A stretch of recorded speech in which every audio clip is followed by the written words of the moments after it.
हर साल मैं एक नई ड्राइंग सीरीज लेके आता हूं।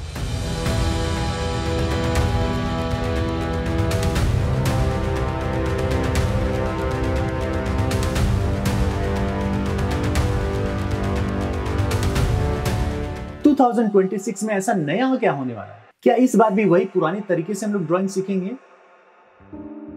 प्रोमो से आपको हिंट तो मिल ही गया होगा कि इस बार कुछ नया करने वाले हैं। ड्राइंग तो इस बार भी सीखने वाले हैं, लेकिन तरीका आपका होने वाला है। इससे पहले आप लोगों ने ड्राइंग सीखा है हमारे तरीके से, किस तरीके से पेंसिल होल्ड करते हैं, शेडिंग कैसे करते हैं। लेकिन 2026 में हम ड्राइंग सीखेंगे आपके कंफर्ट जोन से, जैसे पेंसिल कैसे होल्ड करते हैं। कई लोगों के अपने अपने स्टाइल हैं, आर्ट मटेरियल कौन कौन से होने चाहिए, जो भी आपके पास अवेलेबल है उससे ही ड्राइंग करेंगे। तो इस बार आपके तरीके से हम लोग ड्राइंग सीखने वाले हैं। इस बार का जो ड्राइंग सीरीज है वो बिगिनर के लिए, इंटरमीडिएट लेवल और एडवांस लेवल के आर्टिस्ट सबके लिए ही है। आपके पास जो भी आर्ट मटेरियल है, आप उसी आर्ट मटेरियल से आप सीखेंगे, क्योंकि हम लोगों ने कलेक्ट किए हैं कुछ ऐसे ही आर्ट मटेरियल जो जनरली आर्टिस्ट के पास रहता है, और उसी आर्ट मटेरियल से हम आपको सिखाएंगे और आपकी ड्राइंग को एक नेक्स्ट लेवल तक लेके जाएंगे। तो ये तो पता चल गया कि ड्राइंग हम लोग इस साल भी सीखने वाले हैं, लेकिन नए तरीके से, नए स्टाइल में, और बेसिक से लेके एडवांस लेवल तक।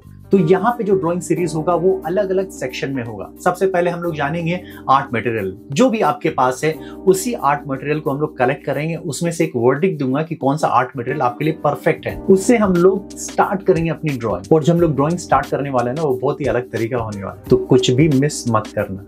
चलते हैं अपनी डेस्क पे, जहां पे मैं कलेक्ट करने वाला हूं आर्ट मटेरियल्स जो कि मैंने लिए हैं आपके पास से। तो अभी आ गए हैं डेस्क पे और बात करेंगे ड्राइंग मटेरियल के बारे में। तो सबसे पहला जो एसेंशियल प्रोडक्ट है वो है ड्राइंग बुक।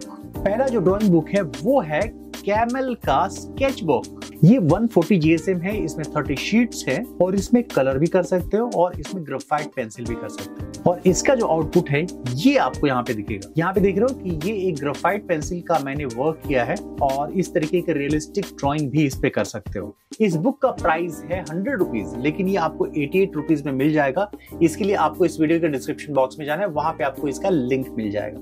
अब दूसरा जो स्केच बुक है वो है डोम्स का। ये 150 GSM पेपर है, इसमें आपको 36 शीट्स मिलते हैं। इसका प्राइस 145 है, लेकिन ये आपको 133 में मिल जाएगा। इसके लिए आपको इस वीडियो के डिस्क्रिप्शन बॉक्स में जाना पड़ेगा। तो यहाँ पे मैंने इसमें क्या क्या ड्रॉ किया है वो भी आपको पता चलेगा। यहाँ पे मैंने कलर पेंसिल के थ्रू किया है। यहाँ पे ये मैंने प्लास्टिक क्रेयॉन से बनाया, ये ग्रेफाइट पेंसिल, और ये भी मैंने प्लास्टिक क्रेयॉन से ही बनाया। ये कलर पेंसिल है। तो इस तरीके के रियलिस्टिक ड्रॉइंग भी आप इस पे कर सकते हो। इसके बाद जो तीसरा बुक है वो है टाटा का प्रोडक्ट, जिसका नाम है स्मार्टेल, और इसको आप ले सकते हो 499 में। 150 GSM है और 30 शीट्स हैं। देख लेते कि इसमें मैंने क्या क्या ड्रॉ किया। इसमें पोर्ट्रेट की आउटलाइन है, ये कुछ सीनरी मैंने किए यहाँ पे, और ये पोर्ट्रेट बनाया। तो अब बारी आ जाती है चूज करने की कौन सा प्रोडक्ट हमें लेना चाहिए। जैसे एक आपको टाटा का प्रोडक्ट दिख रहा है, कैमल का भी दिख रहा है, और डोम्स का भी दिख रहा है। देखो, इन सब में कोई भी ड्राइंग बुक आप ले सकते हो जो भी आपके पास है, क्योंकि यहाँ पे मैटर आपका स्किल करता है, जो कि मैं आगे आपको बताने वाला हूँ कि किस तरीके से आप अपनी ड्राइंग को इंप्रूव कर सकते हो। अगर मेरी राय मानी जाए, अगर मेरा वर्डिक्ट है, तो उसमें आप जा सकते हो डोम्स में। डोम्स इसलिए मैं कह रहा हूँ कि मैंने इसमें रियलिस्टिक ड्राइंग भी की है, और ये पेपर स्मूथ है। इसमें आप हर एक जो भी मोड आप चाहते हो ना वो कर सकते हो। अगर आप बिगनर हो और आपको चूज करना है इन तीनों में से, तो मैं आपको रेकमेंड करूंगा कि आप इसके साथ जा सकते हो, क्योंकि मैंने इसको यूज किया है। और इसमें graphite pencil, charcoal pencil, colour pencil, oil pastel, soft pastel, plastic crayons, सब मैंने इस पे ट्राई किया है। इनफैक्ट मैंने तीनों पे ही ट्राई किया है। तो इसके बाद मुझे ये ज्यादा पसंद आया। और जैसे मैंने आपको बताया था ना कि स्किल ज्यादा मैटर करता है, तो आपके पास जो भी बुक अवेलेबल है इन तीनों में से, तो वो आप यूज कर सकते हो। तो अभी बारी आ जाती है पेंसिल की। तो यहाँ पे भी मैंने 3 पेंसिल यूज किया है। सबसे पहला जो है वो है डोम्स का ग्रेफाइट पेंसिल, दूसरा जो है वो है आर्ट लाइन का ग्रेफाइट पेंसिल, और तीसरा हो जाता है वो है अप्सरा का ड्राइंग पेंसिल। जो कि ये 3 चीजें ऐसी हैं जो हर एक आर्टिस्ट के पास रहती है। अगर कोई भी इसमें से है तो आप यूज कर सकते हो। सबसे पहला जो पेंसिल है वो है अप्सरा का मैट मैजिक। तो इसको सबसे पहले यूज करते हैं। इसको मैंने एक नॉर्मल सा शेड किया है। इसके ऊपर अगर मैं फिंगर से कोशिश करता हूँ ब्लेंड करने के लिए, तो देखता हूँ कि कैसा हो रहा है। और जो दूसरा पेंसिल यूज कर रहा हूँ वो है आर्ट लाइन का। तो कुछ इस तरीके से इसकी ब्रांडिंग आएगी। अलग अलग वेरिएंट में आ जाता है ये। तो डार्कनेस की बहुत ज्यादा है। इसमें भी आपको HB से लेके 10B तक आ जाता है। ये सिर्फ मैं फिंगर से कर रहा हूँ, अगर आप ड्राइंग जितने ब्लेंडिंग टूल्स आते हैं ना उससे और ज्यादा इसका वेरिएशन भी आएगा। तीसरा पेंसिल है वो है डोम्स का। इसमें भी आपको HB से लेके 10B तक पेंसिल आ जाता है। इसको भी कुछ इस तरीके से किया है। तो यहाँ पे ये 3 पेंसिल है। अगर मेरी वर्डिक्ट देखी जाए तो इसको आप इग्नोर कर सकते हो। ये जो आपके पास मैट मैजिक पेंसिल है तो इसको आप अपने लिस्ट से निकाल सकते हो। अपनी लिस्ट में 2 पेंसिल को रख सकते हो, एक है डोम्स का और एक है आर्ट लाइन का।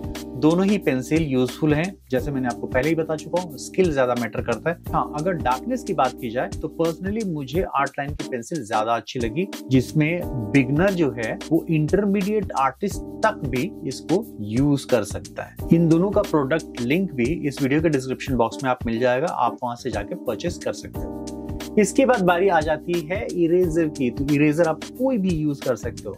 यहाँ पे जिस भी कंपनी का आपको मिल जाता है ले सकते हो। आप चेक कर सकते हो ये सॉफ्ट है या नहीं। बहुत ज्यादा हार्ड आपको नहीं लेना है। ये जो आपको इरेजर जो मिलेगा आपको सॉफ्ट मिलेगा, उसको आप देखो थोड़े फ्लेक्सिबल होगा, उसको आप ले सकते हो। इसके बाद आ जाते हैं शार्पनर की। तो शार्पनर कोई भी ले सकते हो। यहाँ पे देख रहे हो ना। हाँ, बस आप देख सकते हो कि उसके होल कितने बड़े हैं, क्योंकि आप जब ड्राइंग पेंसिल यूज करते हो 4B 6B यूज करते हो तो उसके अंदर जाना चाहिए। तो ये चीज आप चेक कर लेना, बाकी तो सब सही है। ये तो हो गए एकदम बेसिक चीजें जो आपके पास होनी ही चाहिए। और बहुत सारे बिगिनर आर्टिस्ट हैं जो डिमांड करते हैं कि ब्लेंडिंग भी मुझे करना है। तो ब्लेंडिंग के लिए उनके पास क्या क्या होना चाहिए, तो यहाँ पे मैंने 3 चीजें चूज की हैं। यहाँ पे देख रहे हो कॉटन पैड्स हैं, यहाँ पे टिश्यू पेपर है और यहाँ पे कॉटन है। और अगर आप चाहें तो यहाँ पे एक और चीज जोड़ सकते हैं, वो है ईयरबड्स। तो ये जो जनरली आपके घर में पाए जाते हैं, इसके लिए आपको बहुत ज्यादा स्ट्रगल नहीं करना पड़ता है, सब कुछ आपके घर में मिल जाता है और ये बहुत ही इकोनॉमिकल है। इसलिए बिगिनर को मैं रिकमेंड करता हूँ यहाँ पे। और इन चारों में से कौन सा प्रोडक्ट आपको यूज करना चाहिए, देखो जनरली आपके घर में मिल जाता है तो कोई भी आप यूज कर सकते हो। जैसे आप डिटेल में यूज करना चाहते हो तो इसको भी यूज कर सकते हो। टिश्यू पेपर बड़े सरफेस के लिए ज्यादा फ्लेक्सिबल है और इसको भी आप हर तरीके से आप यूज कर सकते हो, क्योंकि ये थोड़ा सा कॉम्पैक्ट होता है और बहुत अच्छे तरीके से आपको यूटिलाइज कर सकते हो। और ये कॉटन है, कॉटन में आप पीसेस बना सकते हो, छोटे बड़े बना सकते हो। जनरली इसको क्लोज के लिए भी या फिर आप बड़े सरफेस के लिए भी यूज कर सकते हो। तो मेरी अगर राय मानी जाए तो इन सब में आप टिश्यू पेपर को यूज कर सकते हो। अगर आपके पास दूसरे भी प्रोडक्ट है तो ले सकते हो, लेकिन मेरे हिसाब से टिश्यू पेपर है जो सबका काम कर लेता है, जो कि आने वाले ट्यूटोरियल्स में आपको पता चलेगा कि किस तरीके से इसको यूज करेंगे। जो जितने भी प्रोडक्ट मैंने आपको दिखाए सबका काम ये अकेले कर सकता है।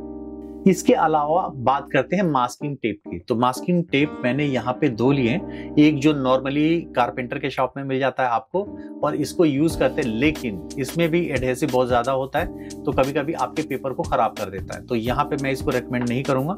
यहाँ पे आप एक डिजाइनर टेप्स आते हैं जो किसी भी स्टेशनरी शॉप में मिल जाते हैं, प्राइस इसका 20 रुपीज के करीब में होता है, वो आप ले सकते हो। यहाँ पे ये देखने में भी अच्छे लगते हैं जब आप फ्रेमिंग करते हैं या फिर आप अपने जो ड्राइंग को बचाते हैं या फिर आप बॉर्डर क्रिएट करते हैं, तो उसके लिए ये आपकी हेल्प करता है। तो इसको भी आप यूज कर सकते हो। तो ये थे कुछ बेसिक आर्ट मटेरियल जो आपके पास होनी चाहिए। इसके साथ साथ कोई भी ड्राइंग पैड आपके पास है तो उसको आप ले सकते हो। अगर नहीं भी है तो डेस्क पे आप ड्राइंग कर सकते हो, लेकिन उसका जो सरफेस है इवन होना चाहिए।